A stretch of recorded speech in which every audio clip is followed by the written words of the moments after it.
ACVDO Co. This is Made in-House. It's the show where we chat through various topics on design, culture, and the business of creativity. Now say hello and welcome Carrie and Angel. Hey everyone, welcome to Made in House. Final episode. Another week. No, babe. Another week. We hope you're doing amazing. We're already February or so, and we're getting on with our year. So we hope you're doing awesome.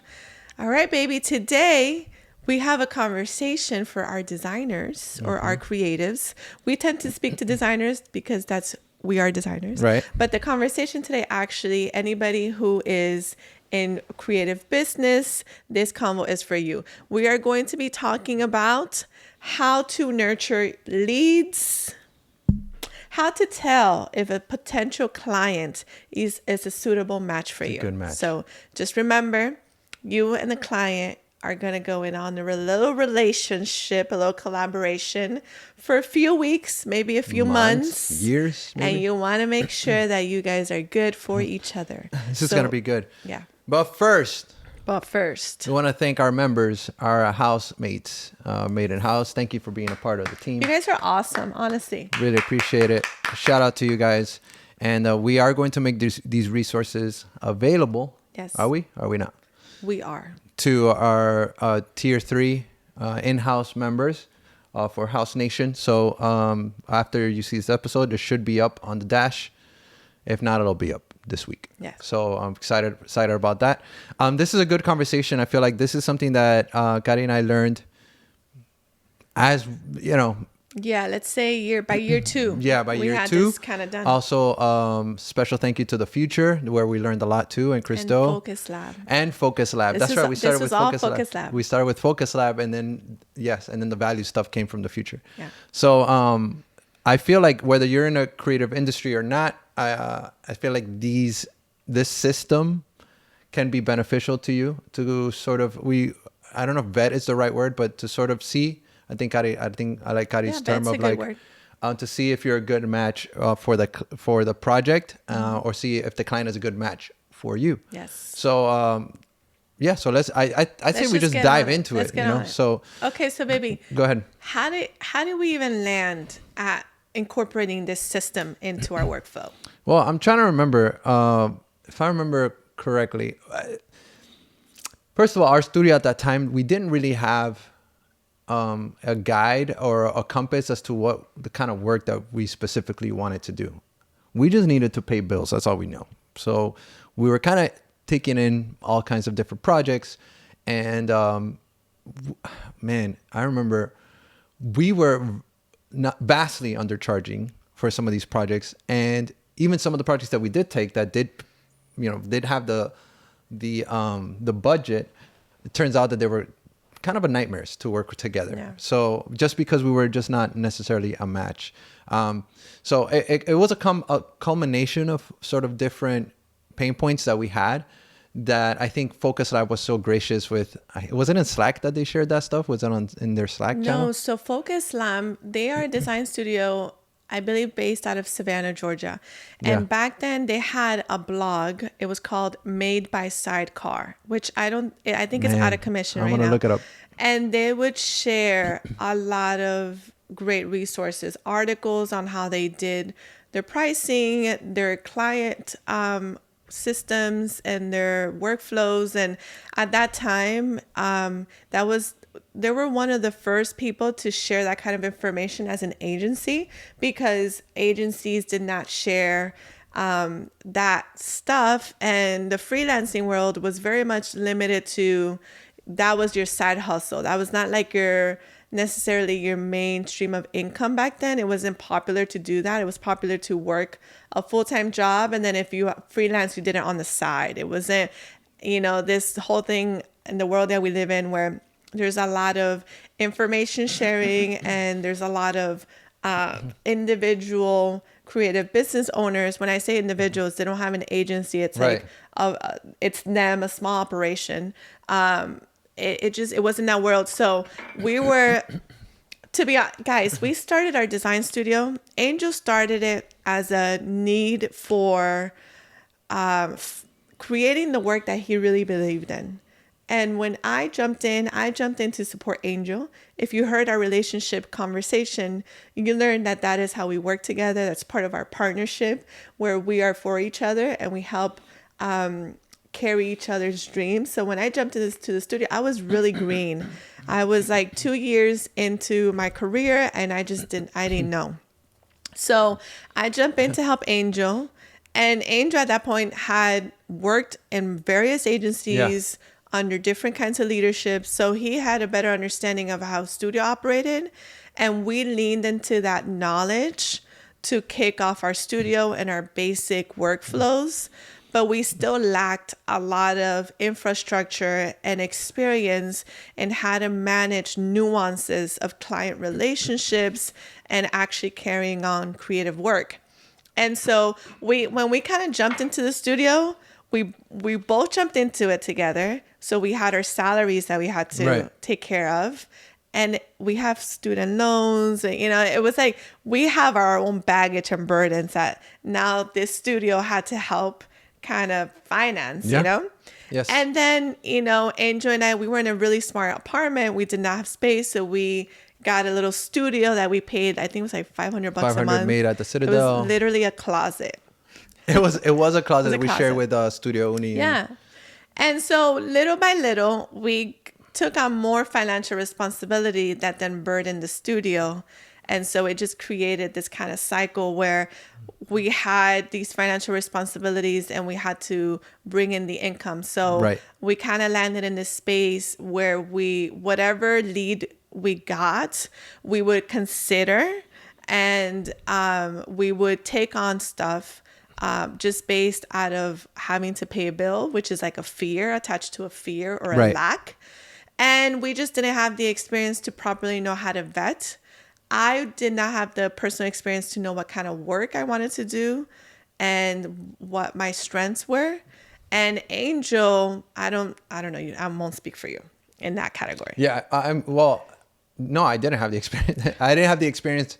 I think the way I vet projects was how much budget they had. That's it. And which is it's definitely a component, but it's not everything. Right. We learned the hard way. Yeah, we did learn the hard way. So that is the context of today's conversation, why we developed the infrastructure, the system that we use to this day. So Angel, what is it? What did we end up calling it? What does it look like?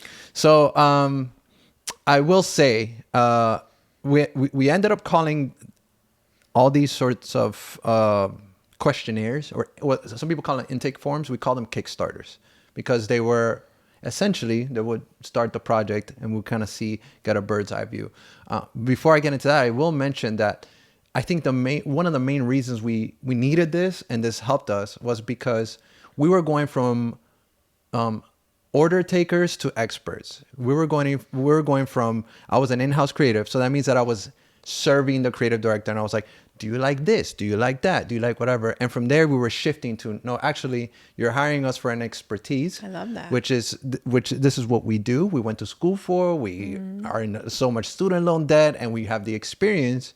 So now you're hiring us for our expertise. So we're able to service you in the best way to find a solution for the project, not the solution that you think is best or the solution that your wife thinks is best or your husband thinks is best. We're going to do our due diligence and we'll have a process that we created in order to make this, give it the best outcome that I love this. Okay, hold on. Say this one more time. We are not order takers. We're experts. So we're going from, in both situations, we're serving, right, the client. But we're going from taking an order of like, what is it that you want, to more like, this is what we recommend based on all the information that we've acquired. I see. Okay. I love that. And I love the language that you put it in. Yeah. And again, those are things that they come with experience. Yeah. We talk about this stuff now. We put this pretty language around it, but back then we just didn't know. And guys, so around this time we had two clients. We had the one, I'm not going to say, let's not say names. We had Sure. our client that helped us kicked off the company. And then we Yes. had this other really cool project that it was actually really exciting. It was innovative. It I was remember. our TV went off. No, I'm putting on the Oh, train. it was it was a charger. It was very innovative, very an fun. electronics. Yeah. And, but we learned a lot through those experiences. And those were basically what was funding the company and where a lot of our time was going. And then from there on, we would take on different projects. The great thing about our studio is we didn't necessarily lack a bunch of leads. I think Angel's reputation helped the studio a lot. And once we started putting work out, people saw the quality of the work. So we were not actively chasing leads.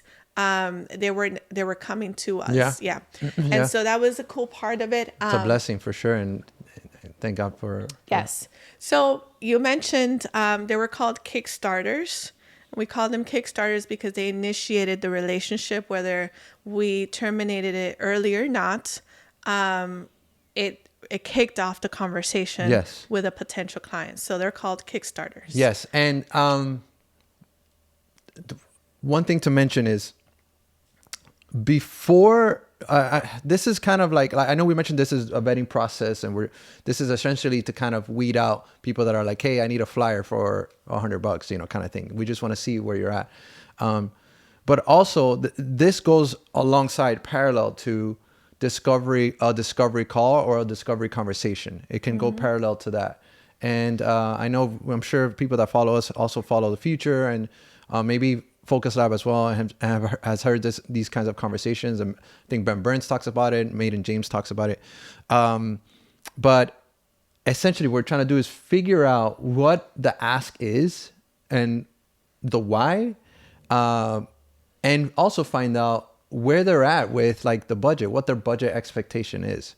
And those are sort of the two main components: finding out why they need to get this done, and two is what budget they set aside in order to save everybody time. Because the last thing and technically you should have this conversation like way early on, and say, hey, we have this project. Okay, what's the marketing budget, or what's the budget that you guys set aside for this? Because imagine doing a discovery call, going through spending a 30 or an hour in this call, and at the end you're like, well, actually we only have $1,000, when you know this project's going to take at least, I don't know, 20 to 30,000, not only in time, but in value, you know? So it's very important to kind of realize that this is a sort of like a parallel sort of situation. And even in the conversations, in the initial call immediately, you know, you should be talking about money first and talking about how much the expectation of this is going to cost. Well, they're like, well, we don't really know what this costs. We don't know. We've never done this before, which is fine. Then you can say, hey, a job like this usually would cost in a range between X and X, maybe 5,000 or 15,000 or whatever that may be. Maybe it's and also keep in mind that every client is different. You're not going to charge the price for like a startup or a mom and pop shop versus like a big corporation. The prices are vastly, or they should be vastly different. So in this instance, we're not going to talk about the call. We're going to talk about this Kickstarter process. So yeah, makes sense. And you're absolutely right. And we learned that along the way. I know that we both know this. Having money convos is awkward. And I know that you've got to develop a confidence to have those conversations. Just know that the more you have them, the easier it'll get. So you just need to start and also find a method for you that works for you and your personality. So Angel and I, we try to be very personable, very relatable. Yeah. And when we introduce a value, we explain why, understanding that it's an investment on the person's end, understanding that there's risk involved. So we try to empathize, and that works for us. That makes us feel more comfortable having those conversations. So just find the angle that works for you. The other thing that I would add to Angel's point is you also want to make sure that you align with the business or the client. We've been in situations where the pay might have been great. And once we start, or not even start, once we have enough conversations, it wasn't a fit. And so we just end up, I don't want to say wasting time, because I don't think you waste anything, but definitely not being as effective with your time or Yeah. their time, when there's better ways of filtering and figuring out a lot earlier on if this will work out or not. So I just want to highlight that, yes, this is a company, it's a money deal, but it's also like two people coming together. And so you want to make sure that you guys are under a similar value system, at least that you believe in. It's very hard to create work for something that you don't believe in. Like, this is an extreme example, but like Angel and I would never do work, in Jesus' name. God, please protect us. Lord. For, something that, like, I don't know, for like the porn industry, it's Or just like, tobacco, or like, thank you. I didn't have to go that extreme. yeah, I'm like, tobacco, Yeah. that'll kill you. But Because we're just misaligned. And it doesn't inspire or excite us. And so always be very mindful that your creative work, it's also very emotional. It's a very emotional process, and that you want to attach yourself to things that are going to make it easier for you to actually want to do it. And it is, I'm going to push back a little bit. It is an emotional process, and I don't disagree. 100% it is. But that's why we try to systemize this. I love it when you disagree with me. Well, we try to systemize these things to eliminate emotions as much as possible, and to eliminate any kind of subjectivity, and always land in some kind of objective solution, right? Yeah. I'm not saying this like I'm perfect at it. I am very much invested in every project that I do. Right. And unfortunately too invested, and too much like, well, why didn't they like this? And it's like, I take it personal. But the goal of having these kind of processes, and which we talked about, we had the whole creative process before, is to be able to land in more of objective space, and not no one's feelings are hurt. Hey, we're all in this together. Great point. Yes. We're all in this together. I'm more so just thinking of that water company, but let's move on. Come on, he's out like, no, I don't even want to talk It about was that. so hard to get through that I project. know, man. That was, and I feel like and they paid our fee. They paid what we said this was going to be. Everything, yeah. And it was just like awful just to get through it, because we weren't excited. We didn't believe in it. No. All right, baby. But even though to fix, we did do our best. Oh no, job that we always give your best. 100%. Push through it. I'm just saying, there is such a joy in working on a project that you really enjoy, that you have fun. And it's so dreadful to do things and to work on things that you're just like, why am I doing this? So I'm just making sure that we're thinking holistically, and that we are aware, of those things. Okay. Great. So the Project Kickstarter, how does it work, Angel? Okay. When do we introduce it? So, we like Gary mentioned, we have 4. We're gonna go over sort of the identity one, because it's I feel like a really good structure, a really good one, a really good one. Okay, friends, what Angel's trying to say is that we've developed a total of 4 Kickstarters based on the services that we most provide. Thank you. Okay, so we have a brand Kickstarter. Yeah. We have a marketing Kickstarter, a web Kickstarter, and an apparel Kickstarter. Beautiful. The reason why we have 4 is because each one of those projects have separate needs and requirements. So there's a lot of similarities, but there's also things that make an apparel project different from a brand identity project. Right. Which is the reason why we created 4. And when do we introduce this? You gotta ask it. I had asked you that. Oh yeah. I'm saying in the beginning, like in the very beginning. So normally we would introduce this after we got a lead. So this normally meant they would email us. They would hit us up, or someone would be like, "Hey, I got this client, whatever." Great, Yes. And email, text, sometimes DM, and they would interested in engaging in business with us. And so we would say, "Great. Here's a project Kickstarter. Please take some time to fill this out." A quick note is, some people, depends on the situation. Some people may find this very impersonal. Some people may be like, they want to talk to you and they want to fill you out, and every case by case is different. I highly recommend you stick to your process. And it's interesting because the higher budget clients, they don't give a crap. They will go through it and be like, perfect. I don't even need to meet. Let's just see where we're at. This is the project. Let me know if we can work together. But then the smaller clients that are a little bit more like, close to the project. It's like they want to talk to you or whatever. So this intake form, if you envision it as like an intake form, it's like, I want to see where your head's at, how much, what the budget is, the deadline, because not only the budget, when this is, I have a $50,000 budget, but this is due in 2 weeks and I need to build a website in 2 weeks. And you got to see, it's like, oh my gosh, the budget is hefty, but do I have the resources to even manage this and to even knock this out? Or can I get a team to knock this out? Does that include the rush fee and stuff, So immediately you're going to be able to kind of get a bird's eye view and a feel for this project and the overall person or the company that's submitting this. So yeah, early on, we send this out. If somebody texts you, hey, are you taking any projects? I got this lead or whatever. I got this. Hey, awesome. Thank you so much. Can you send them this so they can submit this intake form? And I can schedule a call and we can go over it together. Yes. And see what they have. And if that comes up where like it may feel impersonable, well, just let them know that there will be a moment where you'll have a conversation. Right. Because at the end of the Kickstarter, once it's submitted, there should be a conversation. You don't want to, if you decide not to engage, I do think it's not very personable to just email them back. Yeah, like, actually, we're not the right fit. Yeah, like find them time to, have human connection and have the convo around it. But definitely the reason the Kickstarter comes first is because it's going to determine the kind of conversation that you are going to have when it's that first call.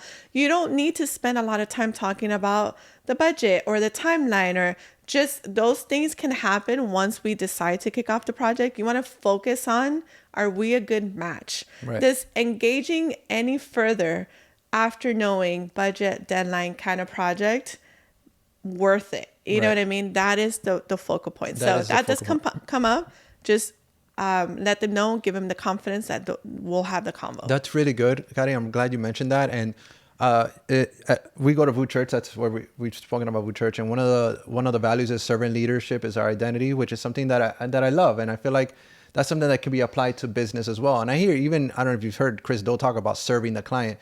I think if you come in with the mentality, instead of I'm trying to sell, I'm trying to pitch, or I'm trying to get something from them, flip it on its head and be like, how can I serve this person? And how can I give them the best person for this job? Because it may not be you, it may be somebody else. Mm-hmm. And in this sort of Kickstarter process, when they submit this Kickstarter and you see it over, and they're like, let's say they have a smaller budget, it's still good, but maybe under your MLE, which is your minimum level of engagement, then great, get on a call with them anyway and recommend them, hey, this may not be for me, but actually I have somebody that can help you with this.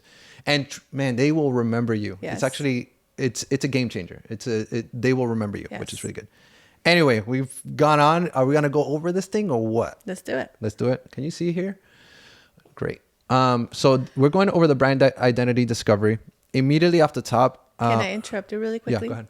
Okay, so guys, the way we set this up, I'm the girl. Well, Angel and I are both tech savvy. The girls. But I'm the one that is like, let's automate this. So what you're seeing is this is hosted on our website. And so I did a back end integration where I built a form on the back end.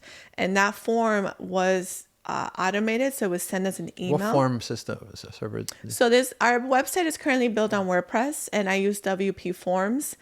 I paid for the service because of the functionality that I wanted, and so I set it up in a way where the customer, potential client, could fill it out, and then as soon as they press submit, it would send us a copy. And I even think that I further automated it so that it would spit it into our project management system, our Trello board. So it would create a card in our Trello board with the Project Kickstarter.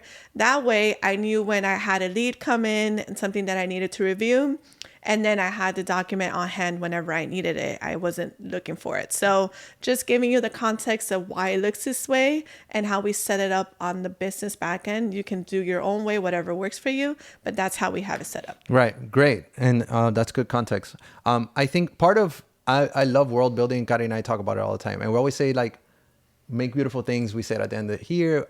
And God is a designer. We say it. Kari says it in some of her newsletters.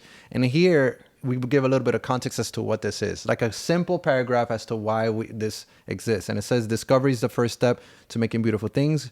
We have to diagnose before we prescribe creative solutions. That's a shout out to Win Without Pitching Manifesto. That book will change your life. It's incredible. Logos should be appropriate, memorable, and simple enough to identify a company clearly. Immediately, we're already setting sort of like a standard as to what needs to be done. This process will help gather information about what your brand identity should be. Our goal is to define your brand's DNA and attribute value and meaning to it. Bro, did you write that? No, and ChatGPT did not exist. ChatGPT did not write this. We wrote this. I think you wrote a lot of this copy. Man, it's really good. I'm not a copywriter, but we tell them real quick what the steps are about yourself, about the organization, and the project details. Yeah, so part of that is, again, Angel and I, we like to empathize with our potential customers. Mm-hmm. And so part of doing the visual step 1, step 2, step 3 was to let them know what they were about to do. This stuff can be intimidating to someone. How long is this form? How long is this going to take? And so help them understand context. You know, the more you guide them, the easier you make it for them. Already from the very beginning, you're starting to develop a trust with them, that it's not a conversation, but it's like in your doing and your crafting. Right. And it helps when you're building relationship and setting up your value, you know, justifying your value. Absolutely. Great. So in this first step, we'll gather information about the person. If you're like me and I'm trying to hire a creative, and it happens often, when I'm like, I just want to know how much it's going to cost. I just want to know your price. You know, I don't want to go through this whole thing and it's like, and you're going to charge me $5,000. I just don't have the budget for it. I just need to know ahead of time. Right. And this is why this magical little section here says, what is the project value? What is the project value and budget expectation? I love that language. So now how much should it cost? Yeah. Now how much budget do you have? But what is the value of this project? And under that, this is actually old. Our MLE, I think I went up to 15,000 or maybe even 20,000. The minimum level of engagement means what's the minimum that you would take to go into a project, considering... Well, this was a brand identity. This is a brand identity, yeah. But now I think I put it for even some of the regular stuff, just because it's a different conversation. But yes, I'm like, I don't want to take anything under 15, whatever. So this should include, obviously, you're going to include the project value, the salaries that need to be paid, the equipment that you're going to use, the overhead you're going to use. Everything's included there, and at the end, you need to include profit as well. Which, by the way, we have a worksheet that I shared to our members, for members only. Nice. That is how to quote a project using all these the metrics, the roles, and everybody that's going to be a part of this with profit integrated. See, so if you're a member, you get this for free. $8 a month. $8 Guys, a month. I'm telling you, I'm for real though. We're giving a lot of value for members. Yeah. And the reason we're doing it is because we've been there, guys. We know what it's like to just not know. And we know what it's like to just not have the money either, And so I do think we're going to increase the price of that membership tier, I think come season 3, just because of the value that we're giving away. And the reason why we're so confident in that value is because we've seen what it's like to have those systems and how it is when we don't. The game changers. Okay, and so all of this stuff is integrated, and we're just giving it to you guys for free because we believe, in helping each other, and we want you guys to be able to run your business without having all the heartache that we went through. Yeah, we're gonna figure that out. Since the beginning, I'm like, this is the stuff that we're giving to the members is super high value, and we got to figure it out. We got to figure out a way where it's like it makes sense for everybody, where it's a win-win situation. Okay, so that's what the MLE is. That's why the budget is there, and right next to it, if you notice, you'll see a super important. What is the absolute deadline? Why is it called absolute deadline, Kari?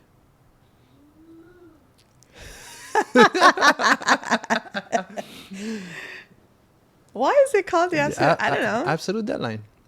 Honestly, I don't know. I don't know your thought process behind this, but I would assume the latest it can possibly. Right. It's essentially a hard deadline, not a soft deadline. What? What? Why are you laughing? Usually when people put deadlines, they put like, sometimes they're like, oh, it could be here, but we'll need it maybe 2 weeks after, or we need to know exactly when this thing needs to be turned in. I love the language. So absolute deadline, right? Which I think everybody can agree. It's super important to have that. And if you notice, we have things that are like minimum 4-week turnaround. So as they're filling this stuff out, we're also educating them on our workflow and what some of these things normally take. So an identity, for us, we like to be at minimum 4-week turnaround time. Right. So in the process, if you want to, you can help educate them as well. Right. So right after that, it says, why do you believe you need a logo identity created today? This is part of like the sort of value building process when we're talking to clients, and these are questions that we ask them in person as well. Why do you need a logo? And a lot of times they, at least in my experience, they don't necessarily know why they need a logo. They think, well, I'm starting a business and I need an identity, or I need, it's the first thing that they think that they need, which for the most part, yeah, you need an identity, an identifier. Other times they could be like, well, we're losing sales, or we're not, we're actually going backwards. We're not making profit, or whatever. This question can be a revealer, if that's the word, because it may not be that they need a logo. Maybe that they need a marketing strategy, or it may need that they need a good website, or regardless, this goes back down to like serving the client. And yes, when you're building a brand, or when you're building a company, you're going to need an identity, and that's without a question. Other times when you want to do a rebrand or a refresh, because you have certain metrics that you're trying to hit, the logo may not do anything for you.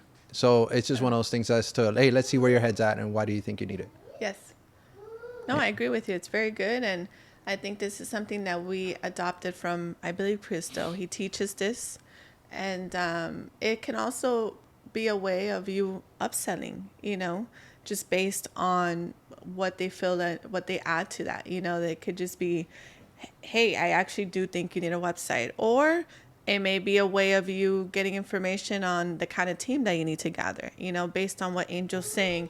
Maybe it's a logo and a marketing strategy. Right. And it'll help you have the conversation with the client when you actually do have that in-person convo. And it'll help you be more of a guide and an expert than a cold turkey call of like, hey, what do you need type of thing. Those work, but you got to be really good at your job to be able to take a cold turkey call and do that kind of guiding and navigating. So this just helps create some buffer so that you can prepare and so that the client can think through what they're asking for. Great. And one book that I recommend you read is I think it's called The Coaching Habit, and we'll put it down in the description as well. This is a book where it's essentially more about coaching and talking to people and asking the right questions, but it goes down to the why question as to, well, why do you need this? And can keep going down the, okay, but what else and why? And then it's like the 7 questions that you ask them, which can work in this sort of context too, so you can dive deeper as to what really is the problem that they're trying to solve. Yep. Good. Then a little bit about the organization. What's the story behind the name of your business and organization? This will give you context. For example, it could be a legacy company that's been around. We've been around 100 years and we've sold, shoelaces for this long, and we need a rebrand because X, Y, and Z. It's always good to know. Then we have 5 words that describe desired impression of your business and organization. Why do you think that's important, Kari? Well, I think it helps them think about the personality of their company, and that's part of branding. That you're not just making a visual identity, but you're helping people relate to your brand and your product or service in a specific way.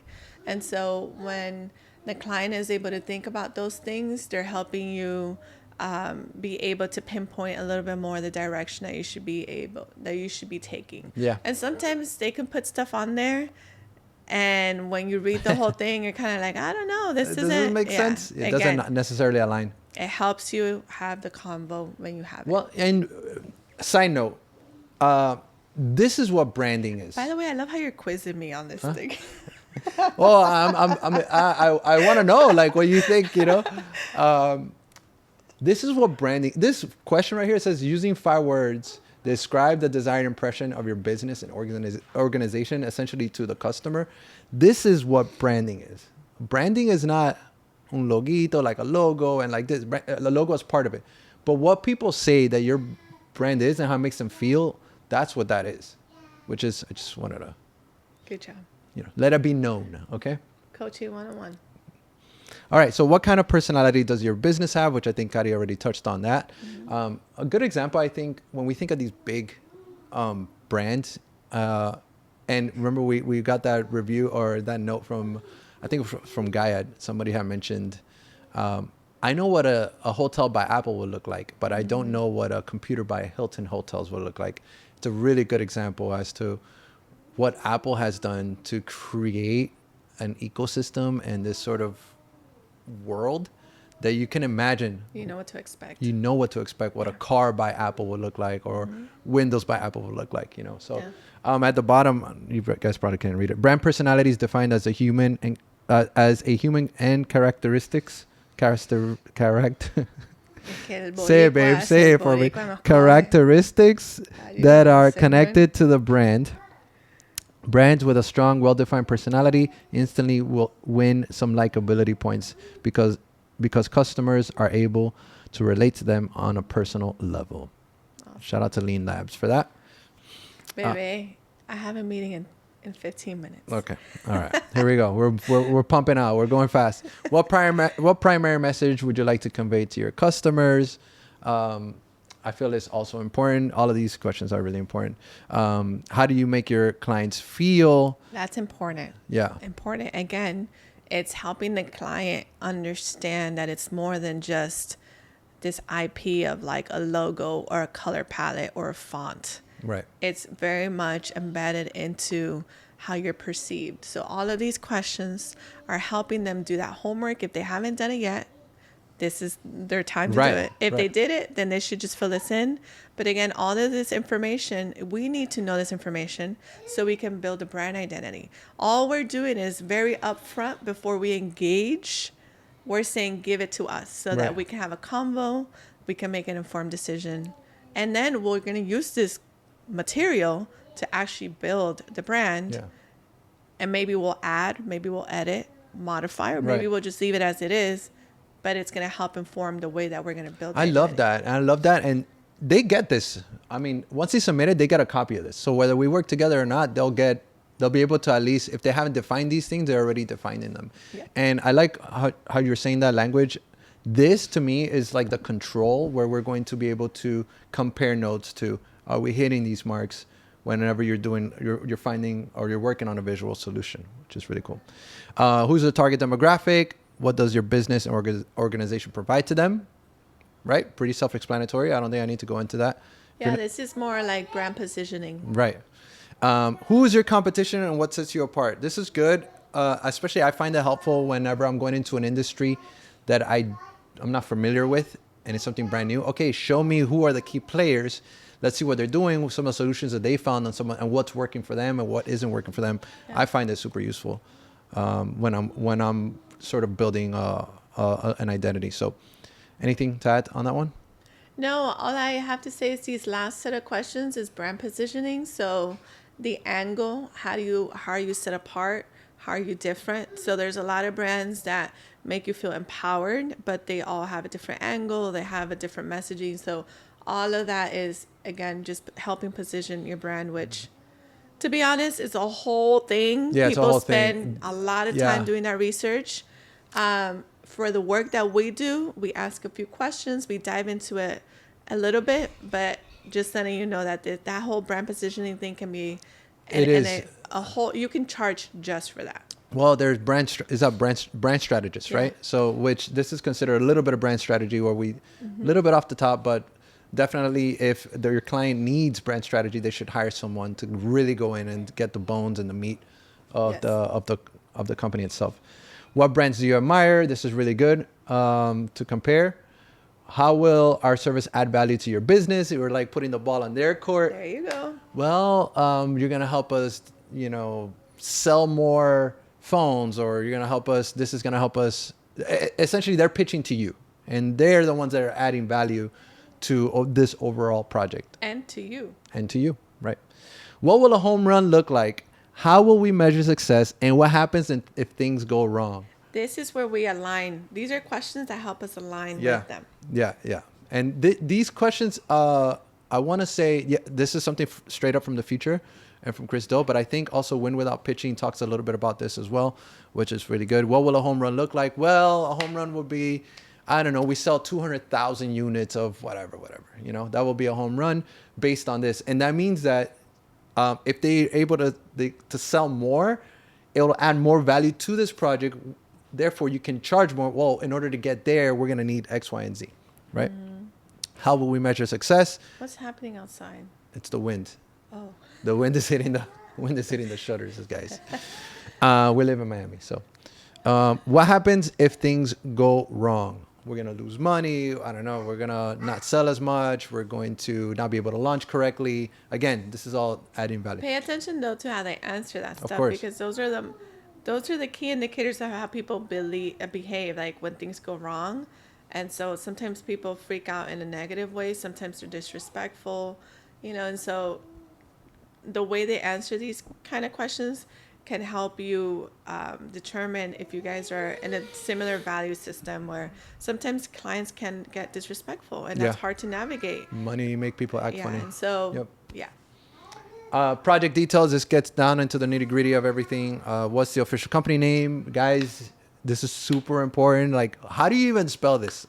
I don't know if you've ever been in a situation where it's like you assume that something's spelled one way and it's spelled completely different because no one ever said anything. So, it says Stark Industries. Super fun. Who are the 1-2 people coordinating this project? Essentially a project manager that you'll be talking to. Do you ultimately approve deliverables, or do you report to a board or investors? Essentially, this is a stakeholder question. Who's going to approve this? It's really important. Oh, I got 5 people I got to show this to. Oh, my wife wants some input. Oh, these can be, again, potential red flags if you consider them. I think having to show your husband or your wife for approval. Come on, Angel, you show me stuff. Yeah, but we're in the same thing. We're in the same thing, What brand assets will you need? This will add to essentially the project scope. Brand identity, icons, identity style guide. For the most part, you always get a style guide. And upload any files to help us understand your vision better. There you go. Wow. These are project management questions. So then that helps you set up the project and the scope. And you can start getting information on how to quote the project. That's right. Based on those conversations. Wow. So there we go. I just rushed through that. What do you think? It was awesome. Good? Yeah, I mean, I personally, I'm a nerd about this stuff, if you guys don't know this by now, but I love things like this. I love streamlining processes and systems. I love being clear. For sure, when we started implementing this and we showed the value of just this one system, it improved our workflows a lot better. It helped us vet clients, and I think it helped add value to us. It helped our clients respect us, and I think it just helped us kickstart projects in a much more healthy way, where we were sure and secure about what we were gonna take on. Obviously, things happen. You can't filter everything out. You can't assume. That's not the right word. You can't, humans behave differently in different situations. They can be triggered by different things. So sometimes, clients can be difficult even though you did the process. And so you don't vet everything, but it definitely helps you vet enough. And it helps you be more efficient and effective with your time. A quick example, one time we had a lead to create an app. It was a relationship app. And we were trying to figure out if we were a good match for this project. It was already out of scope for us. Way out of scope. In terms of like what we normally did. But it was intriguing. And so we didn't have this process fully fleshed out by then. So we had like 3 meetings with this person, with the team that we thought we would bring in, phone calls. And it was a lot of time invested to ultimately say no. And there are certain circumstances where you will do that, because at the end of the day, it's to the benefit of the client or service of the client. But there's a lot of times, most times, when you can just avoid all of that, and it can be a simple email. You guys have heard this meeting could have been an email. Yeah. So Yeah. this is basically what that is, and it's going to help you streamline your projects, and it's vetted by us. We've used it and it's helped us. It is super helpful. Yeah. I think this is going to eliminate, not everything, like Ari said, 100%, but it'll eliminate as many unknown as possible. Yeah. And get you more to like a clearer value of a price point, and overall project scope. Yes. So Amazing. Great job, baby. You did an awesome job. So everybody, that is the brand Kickstarter. Like we said, we have 3 more of those. So 4 in total. We have a brand, a web, a marketing, and an apparel Kickstarter. We are going to release these to our housemates level 3. Right. Okay. So if you're in that tier, you will get access to all of these Kickstarters. If you guys implement them and they have significantly helped your workflow, please let us know. You can leave a comment. You can DM us, email us, whatever. Yeah. Let us know, because we're putting this stuff out, and ultimately we just want to see how much it's helping you. We want to hear from you. great. So, Love that. That's a great way to end. Love you guys. Thank you for joining us. Leave us a comment. Let us know what you think. Any thoughts? Is your process the same? Is there something that we missed? Do you think that should be added to it? Great. I'm curious to know. So Yes. like and share this if possible. It'll help the algorithm gods, and it'll help us get here's a question. Yeah. Can AI help streamline this? I just thought about that. this. Yeah. So How can we use AI to even... I'm sure someone's already probably done it. Wow. Let's- Well, if you figure it out, you have thoughts on that. Let us know. Keep making beautiful things, and as always, the best The best things. things are made in-house. That's right. See you. Have a good week, guys. Thank you for joining Made in House. On your way out, if you would be so kind to follow, subscribe, and or like our episode in the relevant social media platforms. Feel free to share this episode with your colleagues. And, as always, keep making beautiful things.